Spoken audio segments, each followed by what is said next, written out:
The Nintendo 3DS is one of my favourite handheld consoles of all time. It has such a fantastic library of both first and third party games, and I love all the features packaged in with this little device. Looking back at it now, many people have fond memories with this handheld and it sold pretty well, but that wasn't always the case. The 3DS had quite a rocky start and left a lot of people disappointed. But why?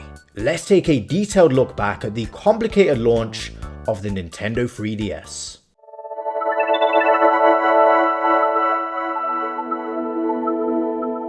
Nintendo has always dominated the handheld market with the Game Boy, Game Boy Advance, and after the huge success that was the Nintendo DS, a successor to that system made perfect sense.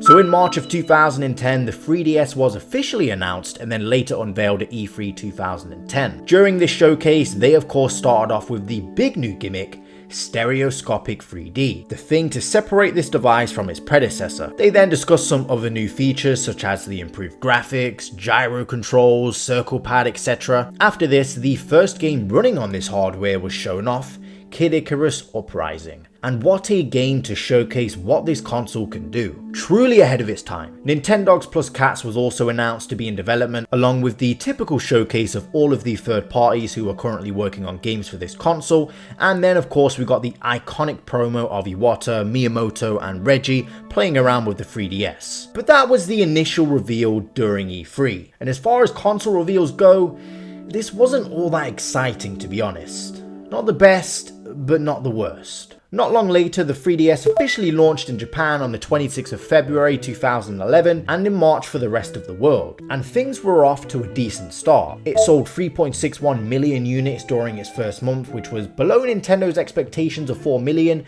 however still a good number. But then things started to slow down quite drastically for many reasons. Firstly, probably the biggest reason was the price point. This thing launched at $250 or £230, which was the same price as the Nintendo Wii at launch. So understandably, not many people could justify going out to pick up a new handheld at this price, especially when it didn't even feel complete. The Nintendo eShop wasn't even available at launch and was planned for a release in May 2011, but then got pushed back to June. Reggie, the president of Nintendo of America at the time, even said recently the 3DS launch price was his biggest failure. For me, and for most people I'd assume, when buying a new system, the most important thing to me are the games. While all the extra bells and whistles are cool and can help add personality to a system, I'm going to spend most of my time playing games on this thing. Launch titles are especially important because not only can they showcase what this new console can do, they are often a big reason for people to go out and buy this thing straight away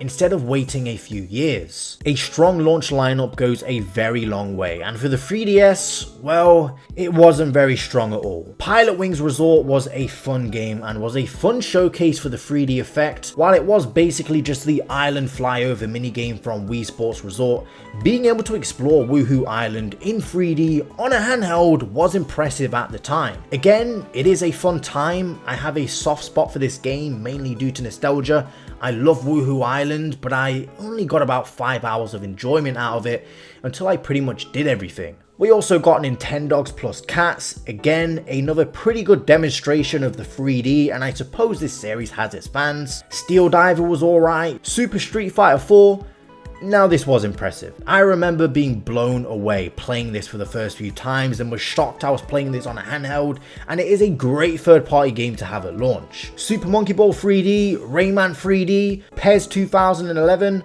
yeah, the games here weren't that bad, apart from PES 2011, but there isn't anything major here. There isn't a big first party Nintendo game like a Mario or a Zelda. Many people who picked up the 3DS early after a few weeks to a month felt like they had nothing left to do. And with the lackluster launch lineup and many features not working out the gate such as the eShop, it makes you wonder if they simply launched it too early, and probably would have benefited greatly if they delayed it by a year. Another big reason the 3DS struggled at launch was due to the gimmick itself, the stereoscopic 3D. While many people were curious to try this out, and it is cool in some ways, it wasn't exactly a big drive for sales like they thought it would be.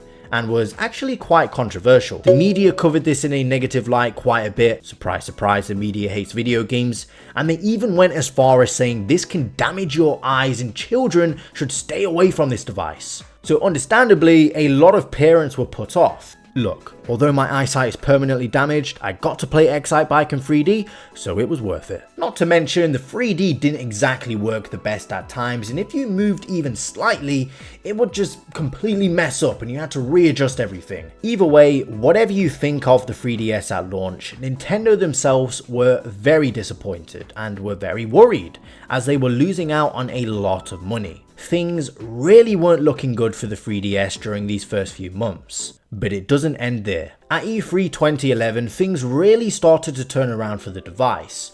We saw more of Kid Icarus Uprising, Ocarina of Time 3D, Star Fox 3D, the big new Mario game, 3D Land was shown off, the new Mario Kart, Luigi's Mansion 2.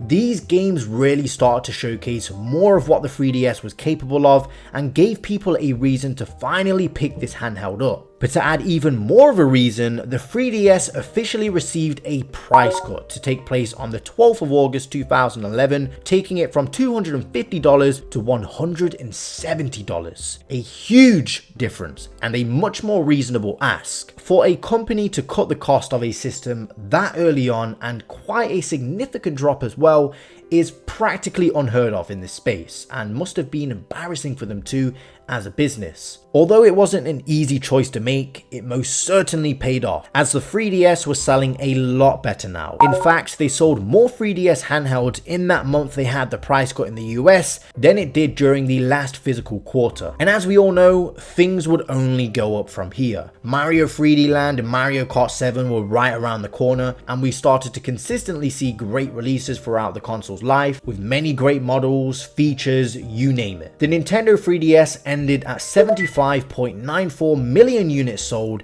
and to say how things started off, this is still a very impressive number, and the console lasted for a very long time. The last official first-party game released was Kirby's Extra Epic Yarn in March of 2019. Even though things started off quite rocky, the way Nintendo managed to recover was very impressive, and myself, along with many other people, look back at this console with fond memories.